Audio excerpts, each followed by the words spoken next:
Ring of Honor Final Battle, Friday, December 14th, from the Hammerstein Ballroom in New York City. And Karen Q, wow, she's had a great 2018. What a way to wrap it up with Ring of Honor. She's in a Fatal Fourway for the Women of Honor title with Sumie Sakai, Madison, Rayne, and Klein. Karen, tell us about this big match that you have coming up, Final Battle. Well, this is going to be my first pay-per-view ever in any company, so this is big honor to be a part of it, especially fighting for the Women of Honor Championship. As far as being in the ring with not just one other person, but 3 other people is going to be a struggle, but I know I'll be able to pull through and walk home with the championship. This will be your first pay-per-view, so when you're looking at it that way, do you think it's going to be different as far as just trying to compose yourself, what to do, or are you just going into this with, hey, I'm just going to treat it like another match? I'm just going to treat it like every other match. Honestly, if there's 20 people in the crowd or 5,000 people in the crowd, to me it doesn't matter. When I'm in the ring, I focus on my skill sets. I focus on what I need to do to win. So, being in the first pay-per-view, my first pay-per-view, it's an honor, like I said, and I'm going to still remain focused and still treat it the same way as I would if I were to be in a regular match, whether it's a singles match or for a championship. I want to fight to the end to win. You debuted about 2014, and you've done the indies, and you've such a resume already, but so much more for you to do. What was it like? How did you get to Ring of Honor? What was the big break, I guess, to get you there? Well, I first started training a lot with Team Adams, and I started going around in the independent scene and working as many weekends as possible just around the tri-state area. A lot of New Jersey, a little bit upstate in New York, and then eventually I got an opportunity to try out for the Ring of Honor tryout camp that they always have twice a year, whenever they hold their camps.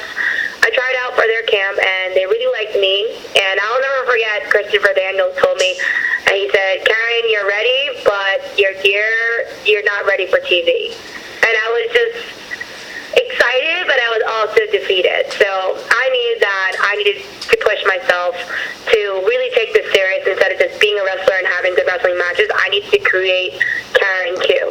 So the second tryout came along, and it was for Stardom and Women of Honor. And I went in there, going into the tryout and shining as bright as I could, and just to try to stand out, because they knew who I was. They knew that I was a good wrestler, but I wanted to show who Karen Q, this Chinese-American wrestler, who she was. And I went in there, killed the tryout, loved me, told me to come back in April and to wrestle Klein.